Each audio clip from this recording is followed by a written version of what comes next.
e a Maria de Nazaré, nossa Mãe Santíssima, que nos envolvam num manto de paz e de amor, que a nossa psicosfera esteja preparada para os importantes trabalhos que já estão em curso na noite desta quarta-feira. Então, meus irmãos, sempre agradecidos por esta oportunidade de estarmos aqui, circundados pelos nossos incansáveis amigos da espiritualidade, os nossos amigos que compõem a Comissão de Abel Sebastião de Almeida, essa egrégora de luz que tanto nos ampara, nos protege, nos acoberta.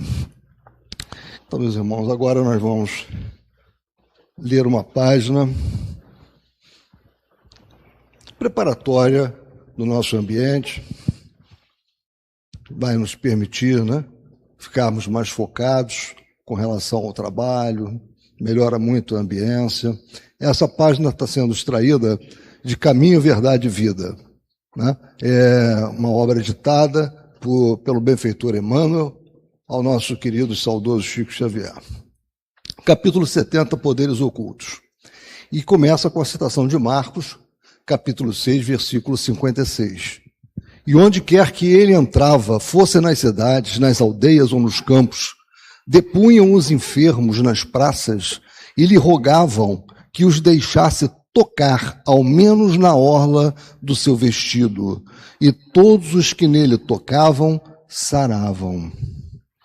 Não raro, surgem nas fileiras espiritualistas estudiosos afoitos a procurarem, de qualquer modo, a aquisição de poderes ocultos que lhes confira posição de evidência.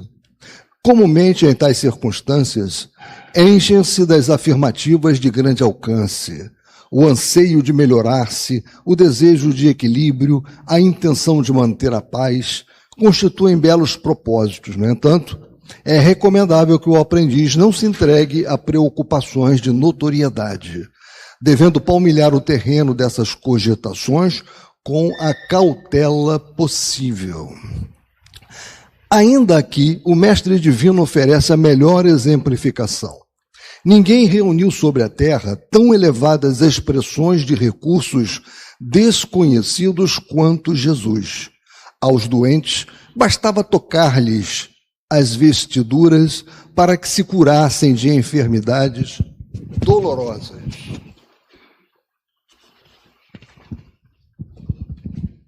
Suas mãos devolviam o movimento aos paralíticos, a visão aos cegos. Entretanto, no dia do Calvário, vemos o Mestre ferido e ultrajado, sem recorrer aos poderes que lhe constituíam apanágio divino, em benefício da própria situação. Havendo cumprido a lei sublime do amor, no serviço do Pai, entregou-se à sua vontade, em se tratando dos interesses de si mesmo. A lição do Senhor é bastante significativa. É compreensível que o discípulo estude e se enriqueça de energias espirituais, recordando-se, porém, de que antes do nosso permanece o bem dos outros, e que esse bem, distribuído no caminho da vida, é a voz que falará por nós, a Deus e aos homens, hoje ou amanhã. Uma mensagem lindíssima, uma mensagem de amor, de caridade, e que devemos sempre refletir, Então, meus irmãos, nós vamos agora dar início ao estudo desta noite, capítulos 12 e 13, que trata da criança obsidiada, o 12, e quem é o obsessor, o 13. Vocês vão ver que eu fiz algo aqui que eu já vinha falando que poderia acontecer. Eu não transcrevi os textos tais como eles estão na obra, porque o pressuposto é que todos estejam com os seus livros. Eu procurei fazer uma outra forma de apresentação, mas tratando de tudo que Sueli, evidentemente, tratou, Então, antes de nós entrarmos no capítulo 12, procurei fazer uma análise preliminar. Então, a criança obsidiada e quem é o obsessor. Essa é a temática da noite. Nós estaremos estudando os capítulos 12 e 13, como nós já sabemos. A referência de leitura complementar, dessa vez eu não botei uma série de leituras complementares. O Livro dos Espíritos seria, evidentemente, a primeira obra, mas nós já estamos bastante sabedores de que a raiz, né, e o início de tudo está na nossa obra básica da filosofia espírita, que é o Livro dos Espíritos, né? Então, nós temos a questão 385, questão 191. A questão 191 nós vamos ver referência a ela aqui ainda. Ou seja, nós vamos estar trabalhando o Livro dos Espíritos. Mas eu quis trazer essa obra aqui, também de Sueli Caldas Schubert, Mediunidade e Obsessão em Crianças. Ou seja, Sueli, dada a importância do tema, ela ampliou o teor dos capítulos 12 e 13 numa obra específica, só para tratar disso. Então, há um aprofundamento dessa temática nessa obra, que é muito interessante, é uma obra de referência com relação a esse tema. E, se der tempo, nós vamos estar extraindo dessa obra algumas informações importantes com relação a isso. Nosso objetivo, então, é compreender a etiologia do processo obsessivo na infância e a realidade humana da individualidade desencarnada cobradora. Essa obra da Sueli, publicada em 1981, pelo menos o meu aqui, é de 1981.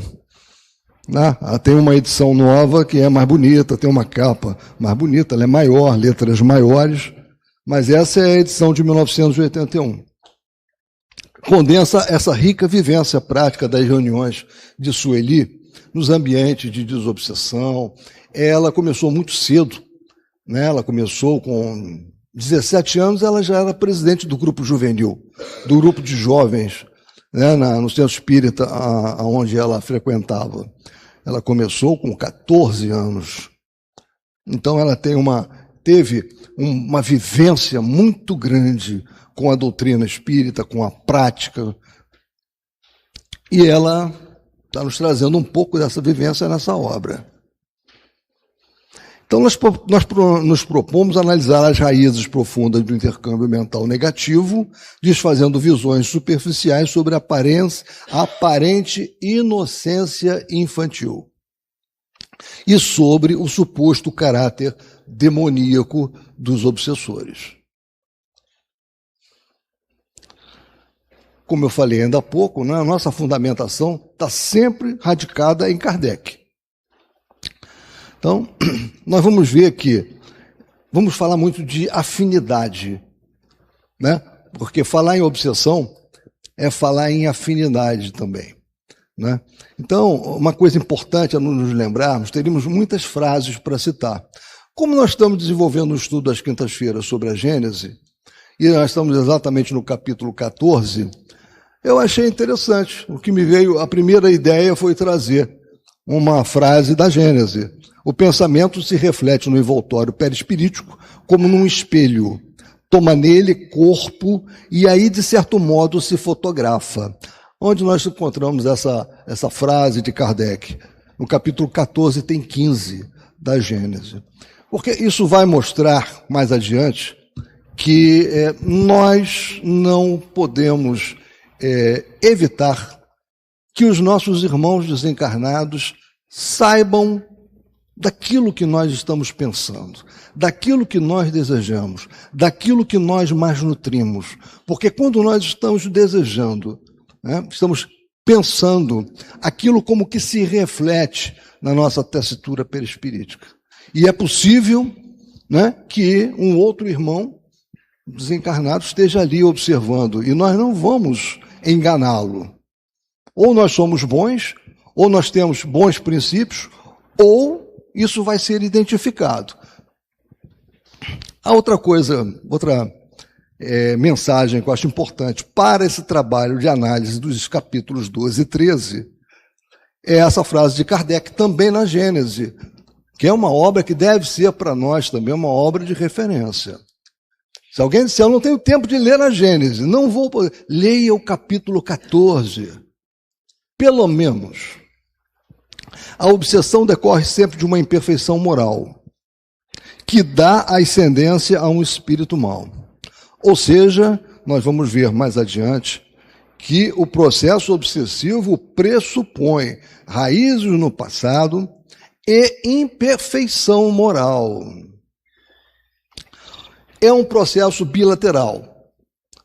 Nós vamos ver com Sueli, a partir do capítulo 12, que aqui ainda é um proêmio, nós não iniciamos, né, que é um processo bilateral. O credor, cobrador sequioso, desejoso, né, e o devedor, que traz nele as matrizes da culpa. Então, esse intercâmbio espiritual, ele repousa na sintonia e na atração fluídica. Ao emitirmos uma vibração, evidenciamos nossa faixa vibratória. A obsessão só se concretiza porque há um processo bilateral de imperfeições compartilhadas, onde o devedor traz impresso em seu perispírito as matrizes da culpa, do remorso ou do ódio não extinguido, permitindo a atuação cobradora. Ainda antes de entrar no capítulo 12, estamos ainda em algumas análises preliminares, né, considerações preliminares.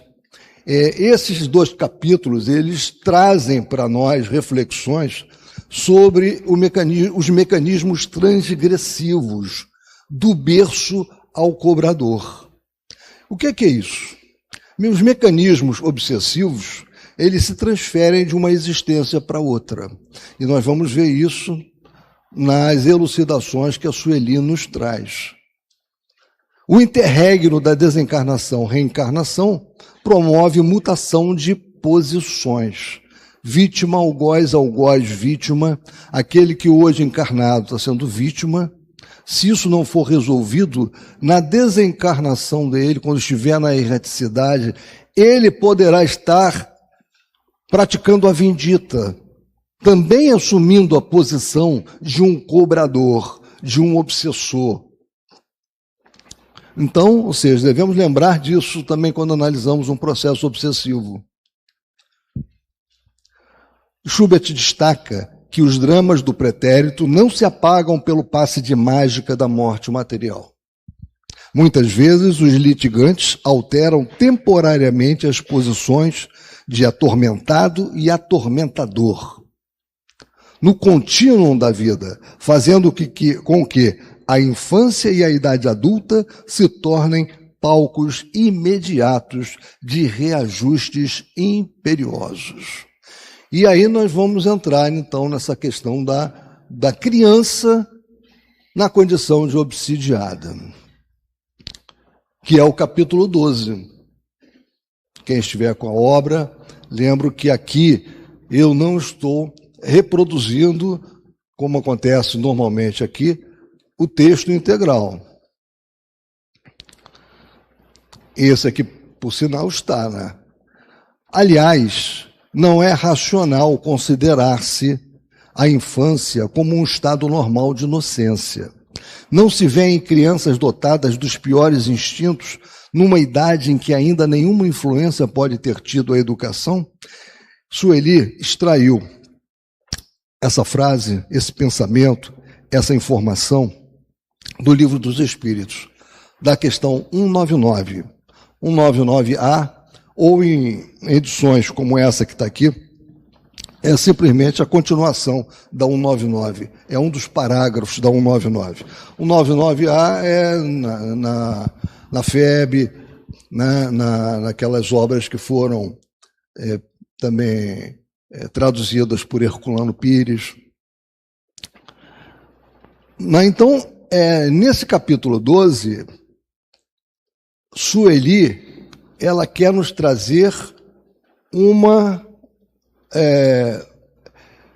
ela quer nos dar uma lição, ela quer nos trazer uma informação importante, ela quer mudar um pouco a nossa percepção com relação à criança obsidiada e quebrar o mito da inocência. E é isso que nós vamos ver mais à frente na condução do raciocínio. O objetivo de Sueli é esse, desse capítulo 12.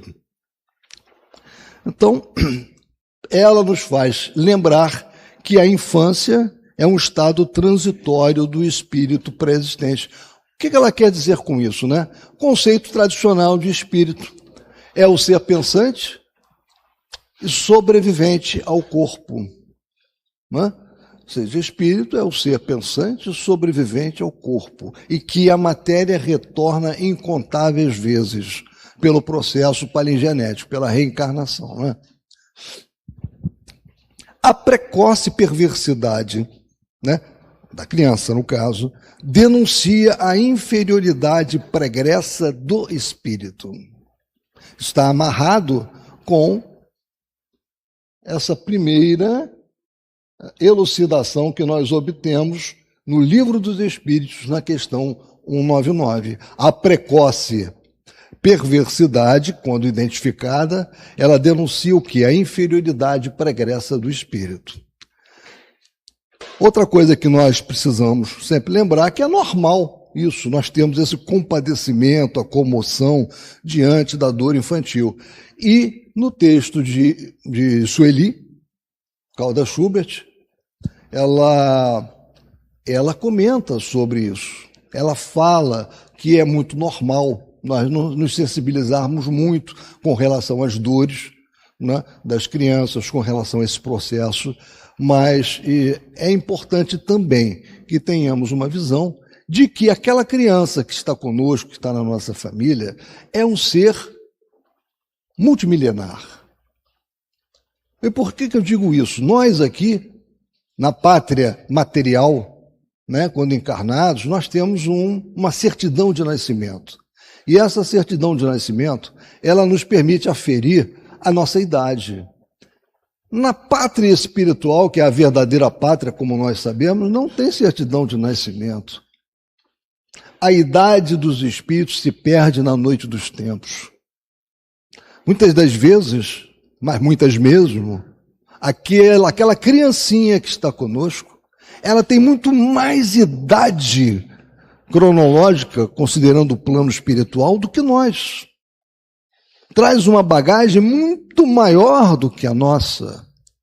Traz acertos, e muitas vezes graves desacertos, que precisam ser resolvidos ou nesta encarnação, ou em incontáveis outras encarnações posteriores. Então é isso que Sueli procura nos apresentar, esse quadro. Então, a autora inicia, como eu escrevi aqui no capítulo 12, apontando que, embora as crianças obsidiadas suscitem em nós profundos sentimentos de comiseração, não podemos analisar a infância sob a ótica da inocência absoluta. O espírito encarnante traz consigo a sua bagagem evolutiva.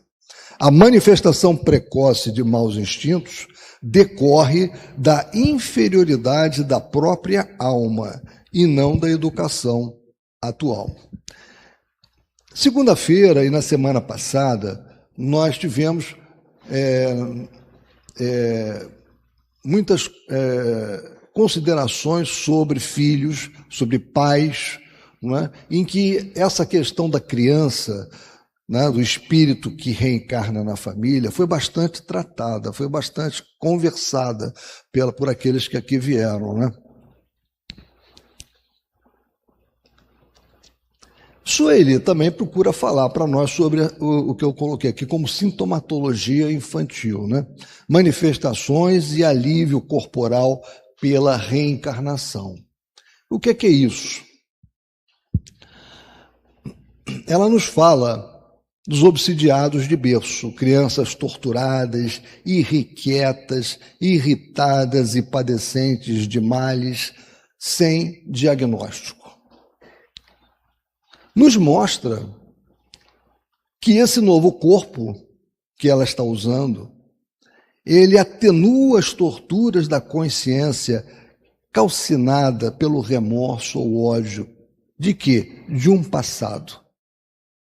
Um passado que nós não conhecemos. Nós podemos muitas das vezes ter uma percepção de como o passado deve ter sido pelas irrupções que aquela criança apresenta de temperamento, Então, quando nós estamos atentos àquilo, nós podemos ter uma impressão, né, de como é que pode ter sido, né, as encarnações anteriores, ou pelo menos a última encarnação daquele ser que naquele momento está ocupando um corpo ainda muito frágil, mas que logo, logo se tornará uma criatura adulta.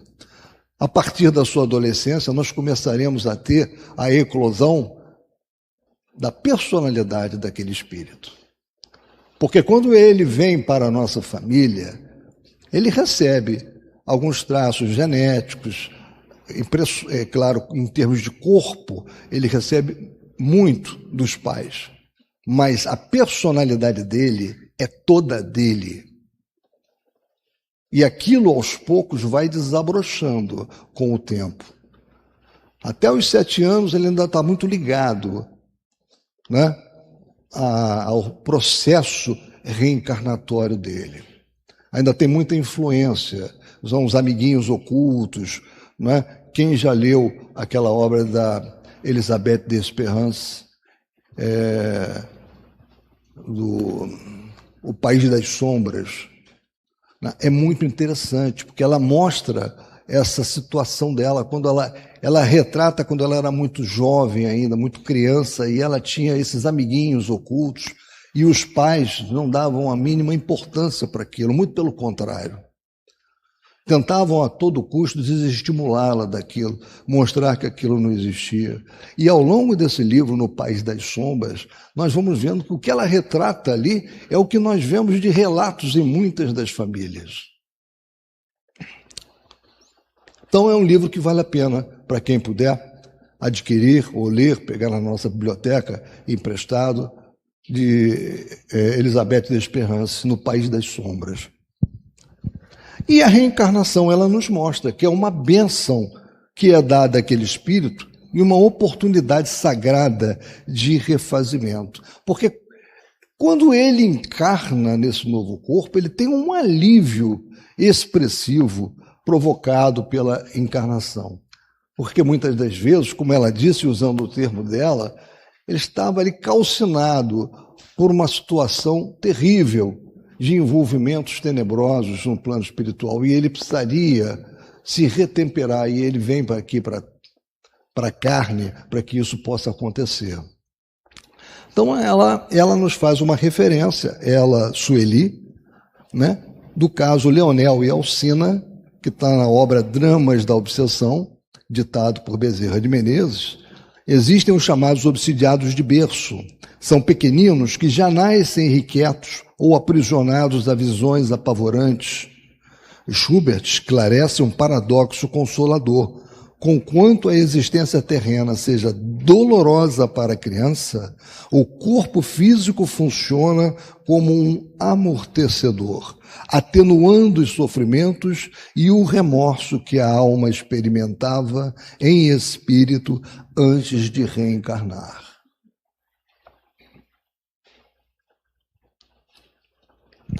E aqui Sueli, na continuação desse capítulo 12, ela traz também um caso prático que ela enfrentou. Primeiro, ela nos informa sobre um aumento considerável dos quadros de obsessão infantil na atualidade. Isso era em 1981, como é hoje. É atualíssimo. Ela cita o caso de uma criança de 3 anos que tentava a todo custo o suicídio. Havia pulado já de telhado, pulado na varanda, tentado pular de um carro em movimento. E em determinado momento, está narrado no livro, né, ela começou a agredir muito a mãe, inclusive com palavras de baixo calão, que não se poderia, os pais não podiam entender como ela aprendeu com 3 anos aquele linguajar, aquele palavreado. E ela nos mostra que ela estava cercada, esse ser encarnado, essa criancinha, estava cercada de múltiplos obsessores, devido a um sério comprometimento espiritual anterior. Porque aquele espírito havia encarnado, mas os seus desafetos estavam no plano espiritual ainda. Ela também nos fala sobre sintomas noturnos comuns. Aí não fala tanto, não é mais dessa criança, mas de muitas das crianças, né? Como acordar gritando, rindo alto, em estado de inconsciência, né? E cita uma grande ocorrência disso em menores de 5 anos. Cialdini, como eu falei para vocês, né, tem uma... Nesta obra que nós vamos debater um pouco, conversar com o autor, A Essência do Espiritismo, ele tem uma parte, um capítulo, né? Ele não intitulou como capítulo, né? Porque vocês vão ver quando lerem a obra que ele teve uma forma assim diferente de montar, né, os assuntos e os temas. E aí ele coloca uma pergunta: por que algumas crianças têm lembranças de reencarnações passadas? E ele primeiro fala sobre tudo isso que nós já falamos, que são espíritos milenários, não é? Que estão em retorno ao corpo material, que retornarão ao plano espiritual, ou seja, esse sistema que nós conhecemos, não é? Que é relacionado à reencarnação. Mas aí ele fala aqui mais adiante, e é onde eu queria chegar, um caso insuspeito veio ao meu conhecimento enquanto escrevia este livro. Um casal de amigos comentou comigo sobre o filho deles, um menino espertíssimo e muito ativo de uns 6 anos, que eu conheci. Segundo os pais, desde muito pequeno o garoto demonstrou um receio infundado de que eles o abandonassem. Além disso, sempre teve pavor de sujeira corporal e insistia em se lavar frequentemente e manter o asseio. Certa vez, com apenas 3 anos, quando o garoto voltou a expressar seu receio do abandono, os pais reafirmaram que o amavam e que isso jamais aconteceria. Então o filho explicou aos pais a fonte de seu medo.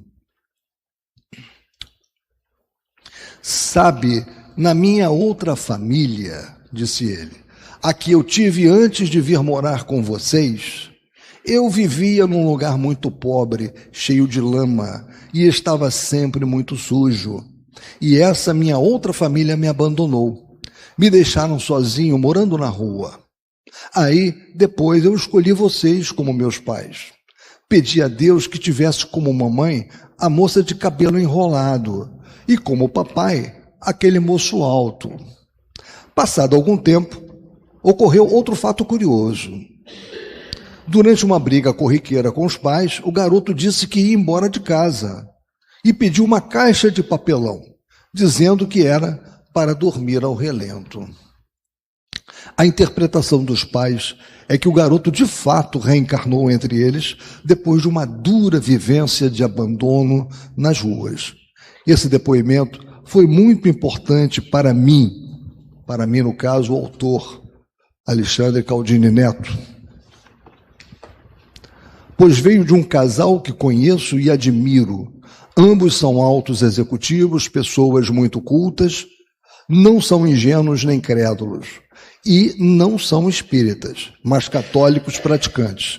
Tenho sempre um ceticismo saudável, com depoimentos sobre questões espirituais. Sendo assim, um caso como esse, vindo de pessoas que respeito, reforça minha vontade de seguir estudando o espiritismo. Vocês vejam que caso interessante, né? Sueli também narra um outro caso. Como eu falei com vocês, em Obsessão e Desobsessão, essa é uma obra de 1981. Ela escreveu essa aqui 10 anos depois, ou até um pouco mais. E aqui ela já tinha um outro caso que ela achou que valeria a pena trazer para nós.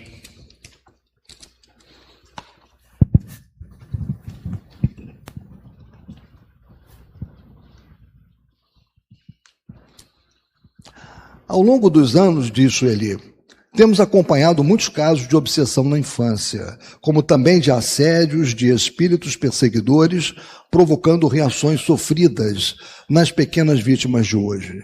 Relatamos a seguir um caso que teve um desfecho favorável. Ela apenas colocou as primeiras letras. LDM, menina de 6 anos.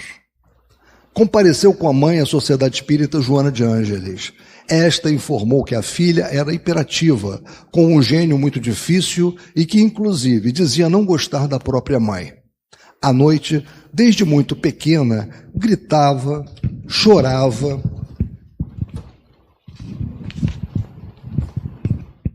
Mas de dia não se lembrava de nada.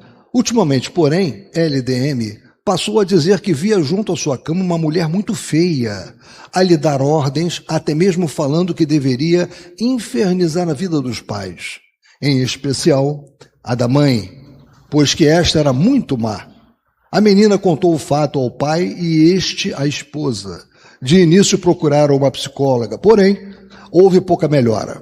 Em meio a vários conselhos de parentes e amigos, resolveram procurar um centro espírita, porque em certos momentos a filha parecia uma pessoa adulta, nas atitudes agressivas em relação à mãe, e, em outros, era carinhosa e agia como uma criança de sua idade. Ali estavam as duas buscando ajuda. Após as orientações habituais e necessárias à situação, a mãe se comprometeu a seguir o tratamento espiritual para a menina, o que realmente aconteceu, havendo logo depois a aquiescência e o comparecimento do pai. Os nomes foram encaminhados para a reunião de desobsessão. O espírito se comunicou. Era uma mulher que dizia se vingar da mãe da criança, porque esta lhe tomara o amante em existência anterior e agora ainda estava com ele como marido e pai da menina. Resolveu então que para sua vingança deveria castigar a mãe através da filha. Foi esclarecido ao espírito comunicante que a sua atuação malévola não lhe traria de volta o ex-amante, pois ele amava muito a filha e se tomasse conhecimento do que ela estava fazendo, passaria a odiá-la. Que o melhor para ela própria seria o de atuar pelo amor, pela dedicação ao bem, que com este procedimento conquistaria o respeito e a admiração do homem a que amava. Também lhe foi mostrada a necessidade de procurar a sua felicidade pessoal, que à sua frente se abria um caminho novo, junto a entes queridos ao seu coração, aos quais não percebia, por ter a mente fixada na ideia da vingança e no empenho de reconquistar o amor de outrora. As argumentações tocaram as fibras mais sensíveis da mulher, que ali mesmo desistiu de seus propósitos, partindo para uma nova vida ao lado de espíritos que a amavam. A partir do tratamento espiritual, a menina teve uma notável transformação e o lar foi pacificado. Este é um caso ocorrido em 1991. Ou seja, a autora Sueli Caldas Schubert tem muitos casos, vivenciou muitas experiências nesse sentido. Voltando à nossa obra. E agora, tentando segregar uma das partes do capítulo 12, onde Sueli fala da terapêutica da linha infantil. Talvez, e eu acho que vocês vão concordar comigo, esse ponto aqui do capítulo 12, ele é o mais importante, que é a conduta espírita e o papel concomitante dos pais. Porque não é raro nós recebemos aqui na nossa casa pessoas angustiadas, querendo saber o que fazer com filhos rebeldes, difíceis, que apresentam uma sintomatologia complexa, que parece estar se relacionando com entidades desencarnadas. O que fazer? Vamos ver aqui. Sueli nos dá aqui o encaminhamento. Recursos na instituição. Aplicação de passes, água fluidificada, acolhimento amoroso e aulas de evangelização espírita infantil. Essa questão do acolhimento amoroso é muito importante.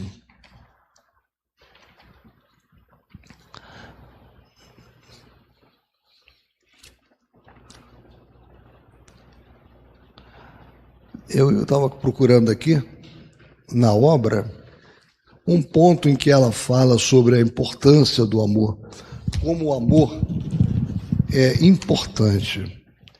Por isso que eu dei uma parada agora para isso. Olha só, o ódio só no amor tem cura. É o antídoto que anula os efeitos maléficos, que neutraliza e, sobretudo, transforma para o bem. Isto é muito importante. É importante vir ao centro, levar a criança para uma aula de evangelização, para que ela frequente a evangelização infantil. É muito importante a terapia com a água fluidificada. É muito importante os passos magnéticos espirituais, com certeza. Mas é preciso fundamentalmente o amor. É preciso que esta criança esteja cercada de muito amor e compreensão. O que leva ao culto do Evangelho no lar, que vai ser um catalisador para que isso aconteça entre todos os participantes. Então, voltando ao que Sueli nos mostra, ela falou, recurso na instituição espírita. Já li. A família como núcleo de reajuste. Pais e filhos são frequentemente cúmplices ou desafetos do pretérito reunidos pela lei divina. O antídoto doméstico, obrigatoriedade do culto do Evangelho no lar para renovar os eflúvios da psicosfera familiar. Ou seja, esta problemática ela é complexa. Ela exige um tratamento multifacetado. O tratamento exige fluidoterapia, como eu disse já, né? Passe, água magnetizada, a inserção na evangelização infantil. Contudo, o pilar central reside nos pais. Schubert adverte que os genitores são comumente antigos cúmplices ou adversários daquele espírito. Eles devem ser instruídos a implantar o culto do Evangelho no lar como recurso, vejam, indispensável de asepsia fluídica e pacificação.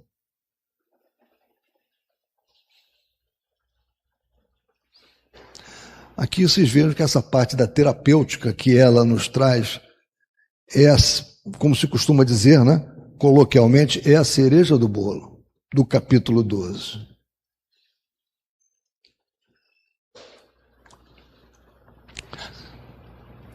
No capítulo 13, já que ela está tratando de obsessão, da criança obsidiada, ela indaga quem é o obsessor.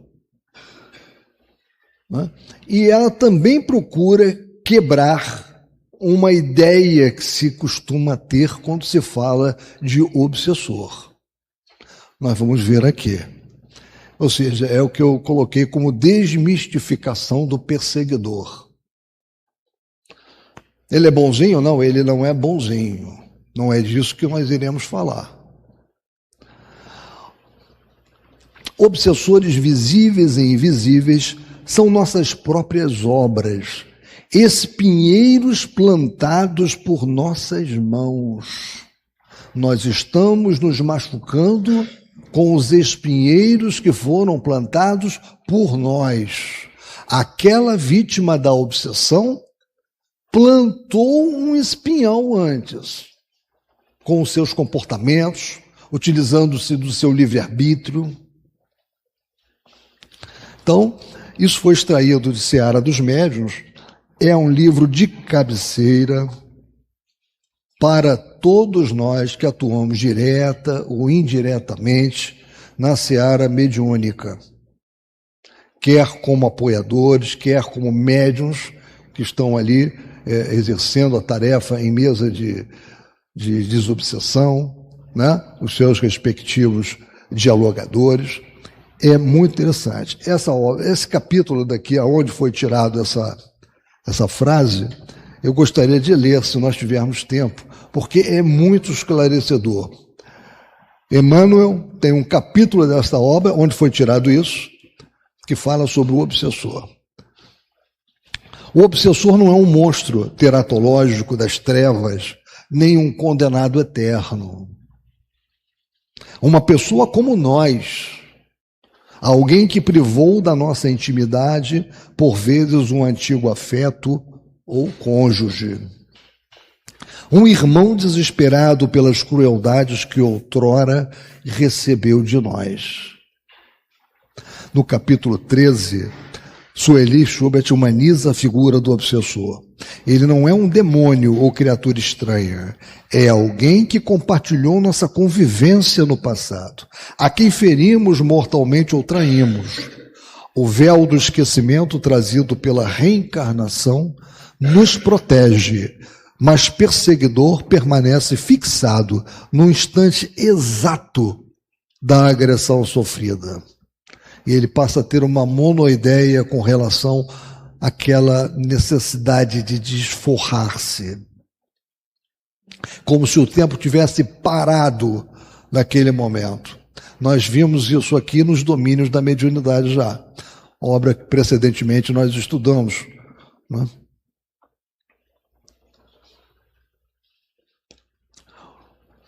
O olhar do perseguidor e o monoideísmo, né? A parada no tempo, que eu acabei de falar, né? E a impossibilidade de máscaras. O reencarnado pode colocar a máscara que quiser. Ele vai ser identificado. Ou ele muda e ele se torna bom e fecha as portas de entrada para o obsessor, ou não adianta ter máscara. O obsessor nos enxerga tal como fomos ou somos no pretérito. Para o cobrador, o tempo parou no momento exato em que foi ferido ou traído. Eu estou extraindo da obra trechos que vocês, ao lerem, vocês vão encontrar, né?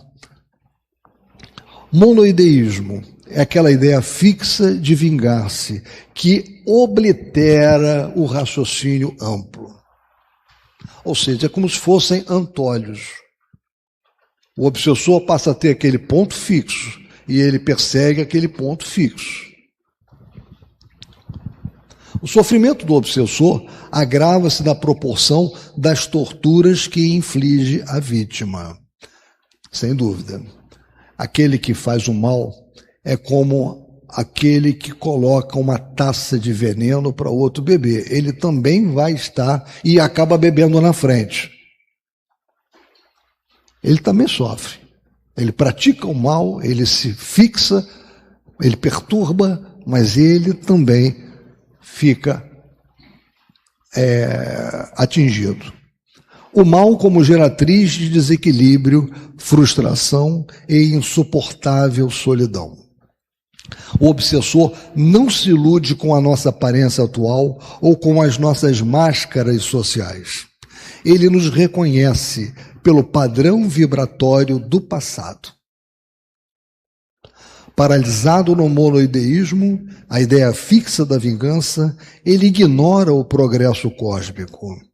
Schubert acentua, nesse capítulo 13, que o perseguidor é um irmão profundamente enfermo e infeliz, cuja solidão aumenta à medida que ele tortura o devedor. E aí ela nos traz uma proposta que é dificílima para nós, espíritos tão atrasados ainda como somos. É do amor. É preciso procurar amar aquele obsessor. É quase que uma utopia, né? Com a nossa capacidade atual, né? De nos relacionarmos com aqueles que nos atingem, é quase utópico. Mas o Espiritismo nos mostra que são as relações do passado, são as causas que nós provocamos que geraram aquela reação traduzida naquele processo obsessivo. Então nós temos culpa. Nós também temos a ver e muito com tudo aquilo que está acontecendo. Nós simplesmente não nos lembramos do que fizemos, mas aquele que está nos procurando lembra. Ele está como se o tempo tivesse parado para ele.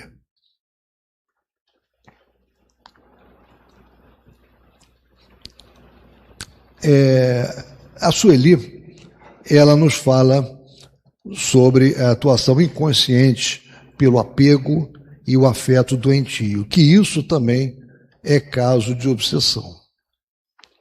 Né? Muitas das vezes, aquele obsessor, ele não é um desafeto. Muitas das vezes ele está ali, junto àquela pessoa, até por uma ligação muito grande, não conseguiu se entender no plano espiritual. Nós vamos ver que Sueli fala sobre isso aqui. Nem todo obsessor tem consciência do mal ou age por ódio intencional. A obsessão movida por zelo, ciúme ou desejo de permanência ao ser amado. Isto acontece muito. É que normalmente quando nós falamos do processo obsessivo, nós traduzimos sempre para esse lado, né, de que há uma cobrança, uma vindita, porque realmente é a maior ocorrência. Mas não nos esqueçamos que isso que Sueli narra, e que ela não disse o nome aqui da pessoa, ela chamou apenas o caso da senhora O, nós vamos ver que não era interesse de machucar, não era o interesse de fazer o mal. Acometida por profunda tristeza inexplicável, abatimento e prostração física, né, uma pessoa foi levada para ser avaliada, né, essa senhora O. Os diagnósticos médicos terrenos, eles não foram suficientes para dizer o que era aquilo ali. Aquela prostração, aquilo tudo que ela estava sentindo. Os detalhes estão narrados no texto. Diga, Mauro.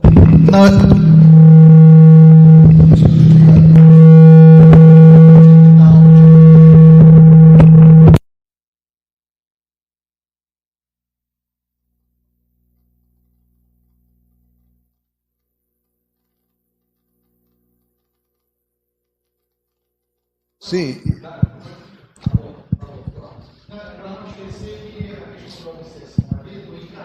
Encarnado.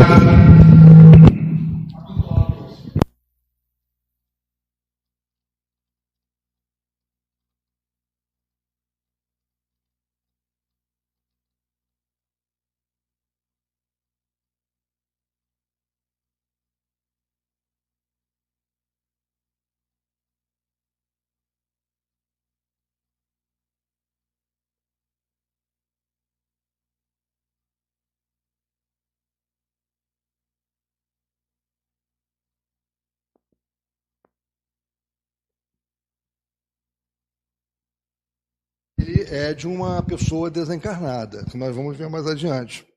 Mas o que o Mauro lembrou é bem verdade. Existem aquelas obsessões que estão entre encarnados. É encarnado e é encarnado. Ele lembrou muito bem.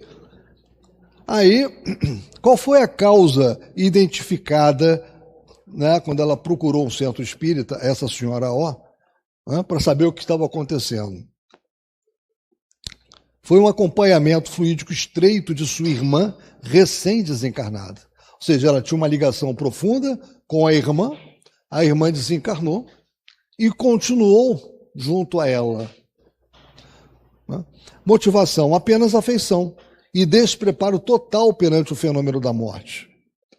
Cura imediata após o esclarecimento fraterno da irmã na reunião mediúnica. Essa irmã foi chamada para um trabalho como esse que nós realizamos aqui, em mesa de desobsessão, foi devidamente esclarecida e a coisa resolveu-se. Ocorreu a cura. É fundamental destacar que existem processos obsessivos gerados não pelo ódio, que é o que nós estamos falando, mas pelo apego egoísta. No caso da senhora O, o desespero e a prostração causados pela proximidade fluídica de sua falecida irmã.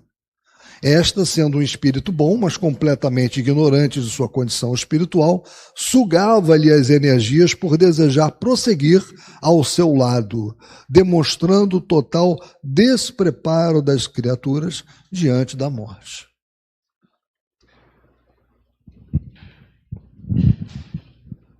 Essa é uma questão importante, né, meus irmãos?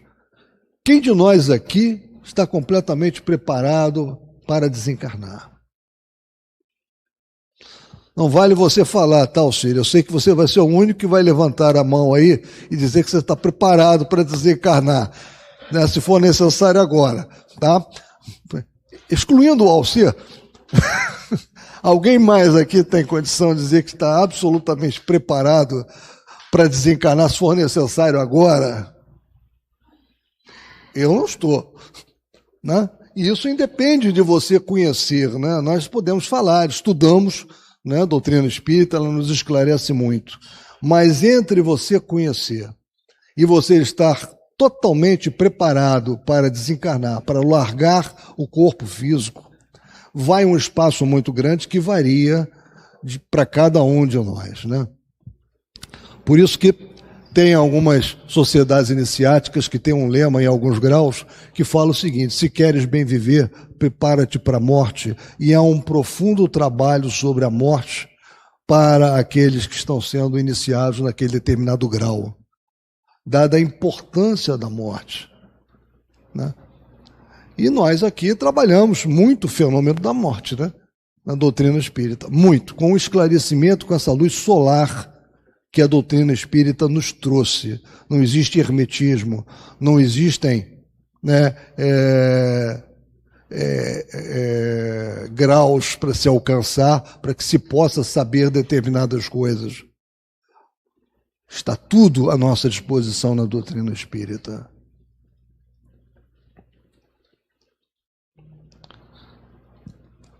E ainda nesse capítulo 13, é um capítulo que eu chamei de O Perseguidor Polido, né? E a Reforma Íntima, porque ela fala sobre esse perseguidor polido, né? Um obsessor educado, né? E também sobre a conquista do amor, pelo amor. Como é que isso afeta profundamente. Ela fala da existência de perseguidores de alta cultura e inteligência refinada. E aí ela cita um caso que ela denominou de obsessor simpático, que ocorreu no centro Ivon Costa. É um obsessor, né, um espírito de fina educação, distinção, calma e extrema gentileza com o doutrinador, o que para aqueles que trabalham em mesa de desobsessão sabem que não é muito comum, né? Acontece, mas não é muito comum. Declarava crer em Deus e em Jesus, mas mantinha-se irredutível no plano de vingar-se de sua vítima. Qual foi o rendimento final desse trabalho em mesa de desobsessão da qual Sueli Schubert participou? Conquistado apenas pela manifestação do amor e pela aproximação de um espírito querido. Apenas isso fez com que aquele espírito realmente cedesse, né? A incapacidade de enganar o verdugo com reformas superficiais foi também uma das coisas que a gente pode extrair desse caso que ela citou. O combate real, porque ele fala, né? Quando o assunto é trabalhado com ele, pelo dialogador, ele fala que aquele que está sendo obsidiado por ele não engana ele. E que a única forma que ele poderia aceitar é se aquele que estava, se o seu perseguido, de fato fosse melhor, de fato estivesse em outro patamar, né, do progresso moral. Como não estava, e ele sabia que não estava, ele não abria mão. E aí, por isso que eu citei aqui, a incapacidade de enganar o verdugo com reformas superficiais, com a máscara. Não vamos enganar o verdugo com a máscara. O combate real é do obsidiado contra si próprio para anular a sintonia inferior. A autora, a Sueli, evoca o intrigante caso do obsessor simpático que debatia com polidez, aceitava os argumentos lógicos, mas recusava-se a largar a presa, por puro capricho vingativo. Espíritos refinados só alteram sua conduta quando testemunham a real e profunda transformação moral do obsidiado. Não há como simular virtudes perante quem nos conhece a intimidade há séculos. Conclusão da nossa palestra, né? Que é pegando esses dois capítulos, 12 e 13, que eu acho que todos devem lê-los, que isso aqui foi apenas uma passada e uma extração do sumo do sumo que os capítulos nos trazem. Síntese terapêutica: perdoar para libertar. Dificuldade, tremenda dificuldade. O ódio Só no amor tem cura. Eu li isso para vocês, ainda há pouco. O amor é o antídoto e a necessidade vital do espírito. A doutrina espírita, como lente panorâmica, nos mostra que passado, presente e futuro estão unificados. Qual é o convite do Cristo? Eu não vim para os justos, mas para os pecadores. Qual é a nossa meta final? Romper as algemas do pretérito através da autodesobsessão. E buscando concluir, cabe ressaltar que tanto a criança enferma quanto o obsessor irado são corações carentes do bálsamo evangélico. A desobsessão natural e definitiva opera-se de dentro para fora, quando o devedor aceita o labor da própria renovação, transformando o antigo cobrador em um irmão redimido perante a lei de amor e misericórdia de Deus. Em encerrar, né? Essa que foi uma lembrete para mim, né? Que eu traga que esse capítulo, esses 2 capítulos, eles exigem de nós uma compreensão de que é necessário ter otimismo e de que é necessário ter a fé, mas que, fundamentalmente, é necessário a nossa renovação mental. Pela nossa renovação mental, nós estaremos fazendo aquilo que eu coloquei um pouco atrás, que é a autodesobsessão.